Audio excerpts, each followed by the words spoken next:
Ils emmenèrent Jésus chez le grand prêtre, et tous les chefs des prêtres, les anciens et les scribes se rassemblent.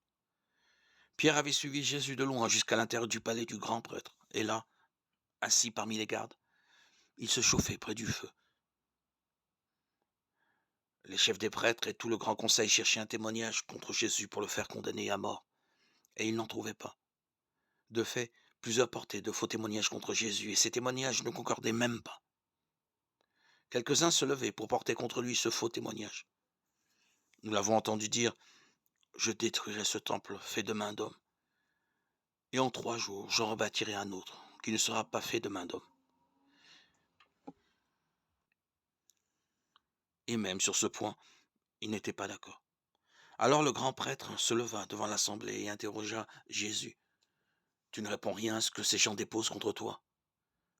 Mais lui gardait le silence et il ne répondait rien. Le grand prêtre l'interroge de nouveau. «Es-tu le Messie, le Fils du Dieu béni?» Jésus lui dit: «Je le suis, et vous verrez le Fils de l'homme siéger à la droite du Tout-Puissant et venir parmi les nuées du ciel.» Alors le grand prêtre déchire ses vêtements et dit: «Pourquoi nous faut-il encore des témoins? Vous avez entendu le blasphème. Quel est votre avis?» Tous prononcèrent qu'il méritait la mort. Quelques-uns se mirent à cracher sur lui, couvrir son visage d'un voile, et le rouèrent de coups en disant: «Fais le prophète!» Et les gardes lui donnèrent des gifles.